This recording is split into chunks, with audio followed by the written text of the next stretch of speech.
I'm Tim Harfman, standing by in Williamsburg, Brooklyn, where this is all that remains, the Blessed Virgin Mary statue at Our Lady of Consolation Church, after two other statues were knocked off of the platform. It was all caught on camera, and this isn't the first time this church has been vandalized. I'll have the latest.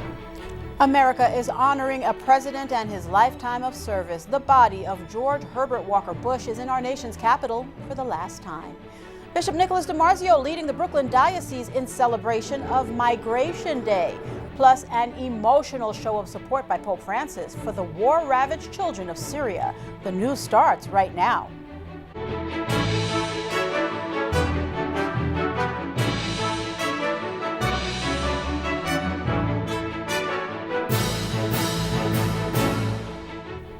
An act of evil captured on camera. A man destroying two statues outside of Our Lady of Consolation Church in Williamsburg.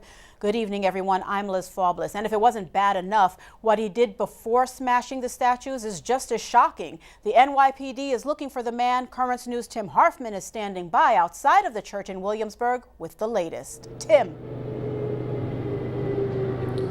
Liz, you can see the structure behind me where the statues were displayed, just out here in the open off of Metropolitan Avenue. Now the NYPD is investigating a hate crime, and this isn't the first incident at the Williamsburg church. These broken pieces are what's left after two statues were destroyed outside Our Lady of Consolation Church in Williamsburg. The shattered, sacred statues discovered before Sunday Masses. Father Andrew Wesco ministers at the church. Our pastor discovered our statue was broken, and we just started to find out what happened. The NYPD is looking for the person in this surveillance video. The individual urinated on two angel statues before pushing them off their platforms, shattering to the ground. The suspect is described as a 30-year-old male with brown hair, around 6 feet tall and weighing 190 pounds. He was last seen wearing beige pants and a dark pea coat. Police are investigating the incident as a hate crime. Williamsburg residents are outraged. What was he thinking? That shouldn't be tolerated at any time this day and age. It's very disrespectful. It's terrible. I mean, he may not be part of a churchgoer, but it's just totally disrespectful. The Williamsburg neighborhood is known for its nightlife. It seems to be happening more now often than before, although not too frequent, but it's growing. Mostly people have been friendly, so I don't think it's a problem with the neighborhood. I can't imagine what causes this vandalism. This is the latest incident at Our Lady of Consolation Church, located on Metropolitan Avenue between Bedford Avenue and Berry Street. This surveillance video from December 2016 shows men climbing the platform outside the church, knocking religious statues to the ground, destroying them.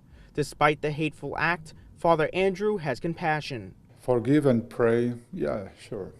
I hope there will be no more, no again. And Father Andrews says the statues destroyed over the weekend replaced the sculptures from 2016.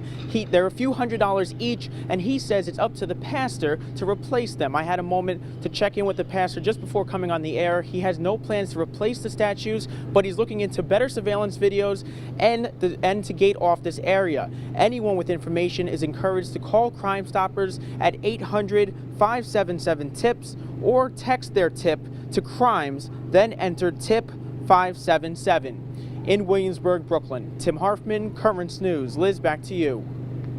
All right, Tim, thank you. Williamsburg, the site of another act of violence. Police are looking for a man who punched a Hasidic Jew leaving a synagogue Friday night.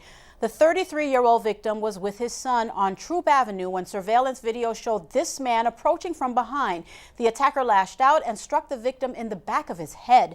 The NYPD is looking for the suspect in connection with the possible hate crime. Still to come on this newscast, with hate crimes on the rise, we'll be joined by Rabbi Brad Hirschfield and Monsignor Guy Massey to talk about the importance of different faiths engaging together during the holy seasons. The other big story tonight, honoring a president. The late George Herbert Walker Bush has traveled to Washington for the last time. He will lie in state at the Capitol, and there will be a funeral service at the National Cathedral. Omar Jimenez reports. The nation paused Monday for the first of what will be several days of public services and memorials, all to honor a president who gave a lifetime of service to his country. That spirit of service and giving back was ingrained, and I think that has carried through the generations. I think that the service he gave to America will not be matched anytime soon, and the experience he brought to the office will not be matched anytime soon. President George Herbert Walker Bush died at his home in Houston Friday at the age of 94, surrounded by family and friends. My own personal view is that people shouldn't mourn the life of George H.W. Bush. We're celebrating a life that was so well lived. After a brief ceremony at Ellington Field, members of President Bush's family, including his son, President George W. Bush, and his service dog, Sully, who spent Sunday night next to the president's casket, all boarded a presidential 747 renamed Special Air Mission 41, landing in Washington for the last time. President Bush will lie in state in the Capitol Rotunda on Monday night through Wednesday morning. Wednesday has been declared a national day of mourning, and all current and former U.S. presidents are expected to attend a funeral service at the National Cathedral. President George H.W. Bush will be interred Thursday at his presidential library in College Station, next to his wife Barbara and daughter Robin. In Washington, Omar Jimenez, Currents News. President Bush often said that his life was guided by faith. He was a Methodist. In 1991, President Bush was welcomed to the Vatican by St. John Paul II. The year before, the Holy Father pleaded against the American invasion of Iraq after Saddam Hussein invaded Kuwait, to no avail. As Vice President, Mr. Bush met the Pope for the first time and expressed gratitude for John Paul's moral and spiritual leadership. Recapping the plans for the 41st President's final services, from tonight through Wednesday morning, his casket will lie in state in the Capitol Rotunda.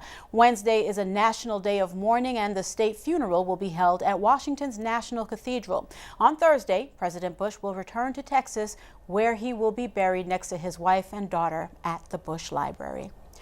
President Trump says he's getting rid of the North American Free Trade Agreement. While on Air Force One, the president called NAFTA a disaster for the United States. Instead, he's urging Congress to consider the reworked agreement known as USMCA, which was officially signed by the U.S., Mexico, and Canada on Friday at the G20 summit. He also reached a deal with China to hold off on new tariffs for now. Mexico's new president, Andrés Manuel López Obrador, said this morning his country is working with the U.S. and Canada on a deal to tackle immigration.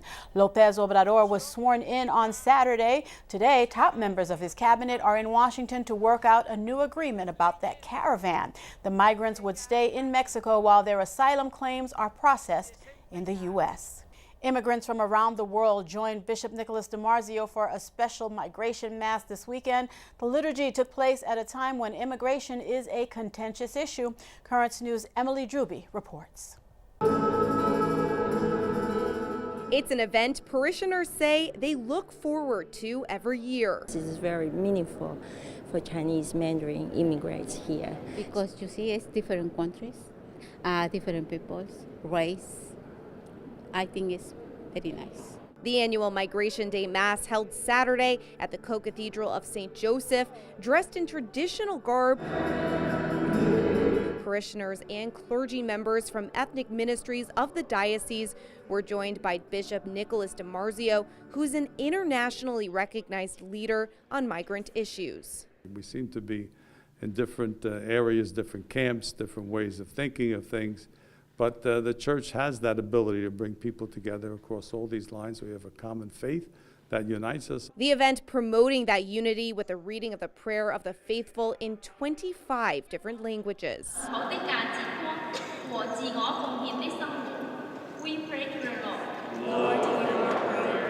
On any given Sunday, Mass is celebrating 29 different languages, and you really see the extent to that diversity broken. Attendees expressing the importance of this event in the current political climate, which one called unwelcoming to immigrants. We should not let those people win, because we all are one humankind. God created everybody. We should welcome everybody because we're all visitors on earth. One of these days, we all go back to where we came from. Father Patrick Keating further explaining the Migration Day Mass is about coming together and sharing the oneness of their faith.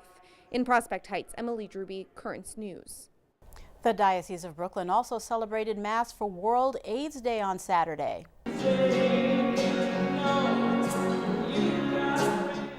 The liturgy was conducted at St. Augustine Church in Brooklyn to remember those who died from the disease. Their names were read aloud during the Mass and candles were lit in their honor. It's a time to recognize, unite, be aware, just educate, and prevent this from ever happening to go forward. World AIDS Day was established in 1988 to bring messages of compassion, solidarity, and understanding about HIV/AIDS to the world. There's a lot more news headed your way. An emotional Pope at the Vatican on the first day of Advent, Francis lighting a candle and praying for children suffering the ravages of war. The wounds are still raw in Pittsburgh just weeks after the worst attack on Jews in U.S. history. But as Hanukkah begins, there is a ray of hope. And with the start of the holy season, a rabbi and Monsignor will be here to discuss what the faiths could teach each other. And do you have a story idea, something happening in your parish we should know about? We want to hear from you. Keep this email handy, newstips@thesalesmedia.org. We'll be right back.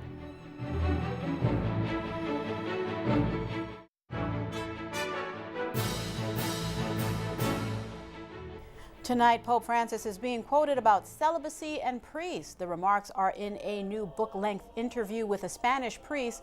According to Italian news accounts of the interview, the pontiff said homosexuality in the clergy is a very serious issue and something that worries him, adding any priest who cannot keep their vows of celibacy should leave ministry. The Nativity of Christ is coming soon. Advent began Sunday. Pope Francis, in union with the papal charity Aid to the Church in Need, asked for prayers for children suffering war and persecution. Melissa Butts is standing by in Rome with more. As Catholics around the world were all lighting the first purple candle representing hope for Advent, Pope Francis was also lighting a candle from St. Peter's Square, but for a different cause. The Pope joined the global campaign Candles for Peace in Syria with this special gesture. Vorrei fare mia la speranza di pace dei bambini della Siria, della amata Siria, martoriata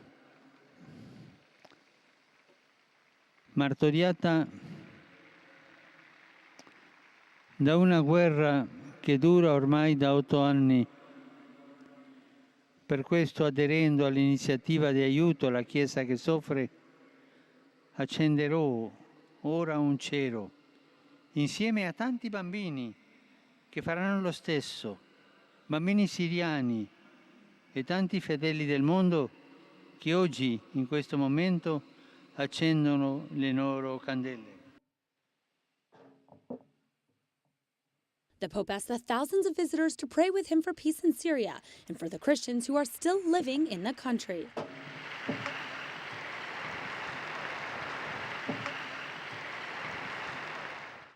Preghiamo e aiutiamo I cristiani a rimanere in Siria e in Medio Oriente come testimoni di misericordia, di perdono e di riconciliazione. The Candles for Peace in Syria campaign started just a few days ago in parishes and schools like this one in Syria. Victims of the conflict decorated candles and lit them as a plea for peace in their country. The candle Pope Francis lit has faces of 40 of the victims who are children from Aleppo. With the proceeds from this campaign, they hope to support the families who've not left Syria so that Christianity does not disappear from this country. Christianity in Syria is at risk of extermination by Islamic militant groups who are forcing men, women, and children to renounce their basic rights and religious liberty in their home country. At the Vatican, Melissa Butts, Currents News. Back to you in New York, Liz. Thank you, Melissa. Jews around the world lit the first candle of the menorah Sunday to mark the beginning of Hanukkah. The Tree of Life Synagogue in Pittsburgh held a ceremony at the site of the October mass shooting. Tonight we stand in a place where unspeakable hatred devastated our Jewish community just 1 month ago. Tree of Life, Dor Hadash, New Light. We stand together as Jews and light this candle as a symbol of our faith for all to see. President Trump and the First Lady sent best wishes to the Jewish community. With Advent and Hanukkah underway, tonight we want to examine the celebrations more deeply with Monsignor Guy Massey, who chairs the Ecumenical and Interfaith Commission for the Brooklyn Diocese, and Rabbi Brad Hirschfield. He's the national leader of the Jewish Center for Learning and Leadership. Gentlemen, thank you so much for being here. We have what I like to call a teaching moment here. So what can Christians and Jews learn from one another during these holy days? Rabbi, I want to begin with you. So the first thing for me, it's not only a teaching moment, it's a learning moment, and I think they're interrelated. And they do go together in a fascinating way. Look, there are unique gifts to both of these holidays, but we should start with the awareness that the search for a little bit of light and a little bit of warmth at the coldest, darkest time of the year is something all humans share. And my deepest wish at Hanukkah is that people use whatever tradition they love to find that light and find that warmth and share it with others. And if they find it in a manger with the baby Jesus, who will become the Christ for Christians, great.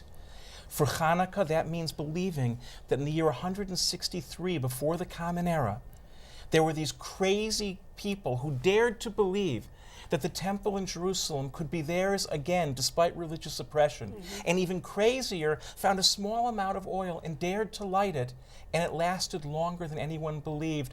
And for me, we are all in touch with that candle that can burn brighter and longer than we ever really imagined. Monsignor, your thoughts? I think it's both holidays, I think, teach us hope, because both come out of darkness into light. For Hanukkah, you had the Jewish people being persecuted. You had terrible problems. It's the first time the Jewish people are really killed because they're Jews and because what they believe.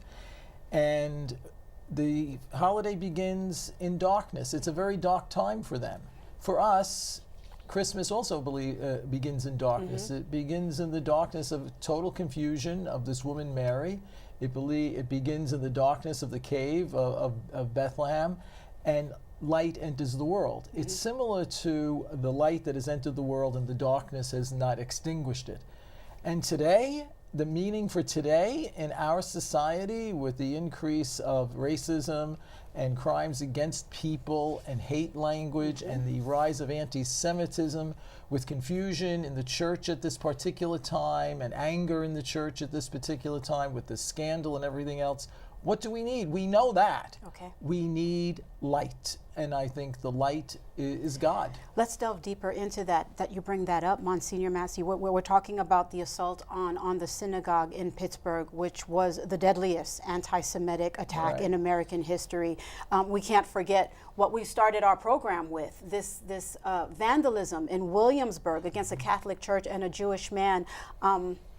Violence against Jews, Christians, religious minorities are on the rise. Yes. What is fueling this trend, Rabbi? So fear is always the first cause, I think, because most horrible things are actually not done by horrible people. They're horrible things, but they're done by scared. By the way, I'm not giving them a free pass. Yes. Knowing that it's driven by fear does not mean, oh, you get a pat on the head and we can not worry about it.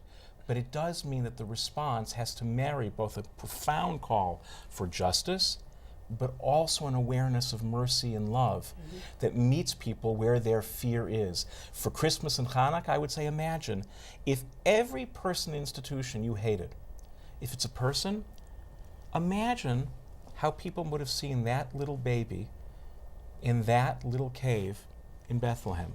A nobody. Or the Savior of the world. And then real quickly, imagine how those Maccabee soldiers saw that institution of that little bit of oil. And they could have said, well, that'll never make it. Correct. And yet it ends up burning 8 times longer. What if our first presumption was that every child was Jesus and every institution was that bit of oil? Monsignor. I think it's also fear, the not knowing something different. And I think it's a very good idea. Maybe those things which are what you just described are very negative things. And yes, there should be justice, etc. But there's also has to be a dialogue with that person, to open up and say, what is it that you're afraid of? That's an important thing. We have so little time. Your outlook for the future really quickly, Rabbi? I'm a religious person. By definition, I'm hopeful. It's Hanukkah. The light's going to burn longer and brighter than we can imagine. Monsignor. And I also say the same thing. You know, I go back to Easter, Christ our light. We will get through this. We may have to suffer through things, but in the end, God wins. And I thank you both. Amen. You know. Thank you both. Thank you. Thank you. Still to come on Currents News, holy work inside prison walls. Female inmates are making special things for those coming to World Youth Day. And the gift of learning is being supported in the Brooklyn Diocese with new scholarships. We'll be right back.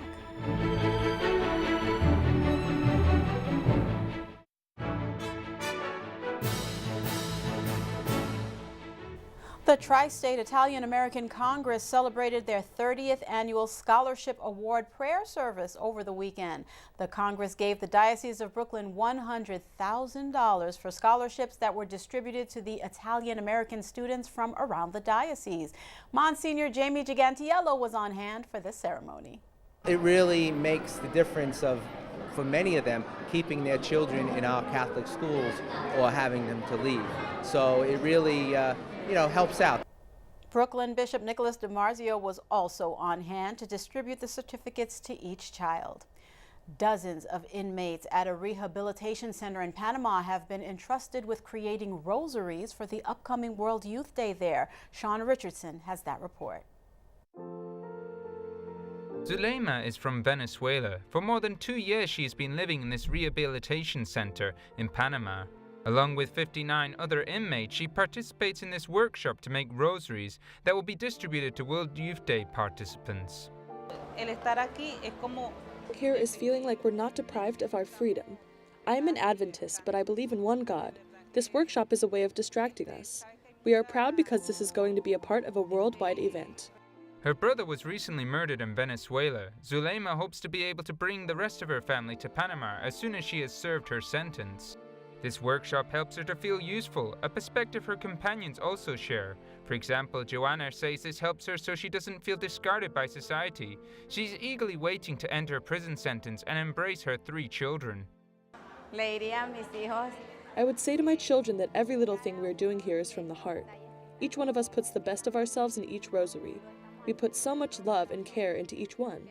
All the participants of this workshop share the heartbreaking sensation of having failed in parts of their life. However, they encourage and support each other. It's something that helps us to move on, to have hope, a light in the dark. Here we support each other to achieve that positive goal and to be good people who can reach out for what we lost. This unites and helps us a lot. There are moments when we are praying that we feel the Holy Spirit in our hearts and we cry. We tell each other our experiences. This is important so others realize that everything here is not bad. If we made a mistake, we have been able to move forward and see that what happened to us is in the past. The rehabilitation center where these women are confined also offers them an opportunity to study at the University of Panama. All of them have difficult pasts, but here they are offered opportunities to look to the future with hope. Sean Richardson, Currents News. And that is Currents News. I'm Liz Faublas, and as you may know by now, Currents News is now coming to you at a new time, 7 o'clock. You can catch a rebroadcast at 10 p.m., 1 a.m., 4 a.m., and then again at 7:30 a.m. Thank you for joining us because we are putting your faith in the news. Hope to see you again next time.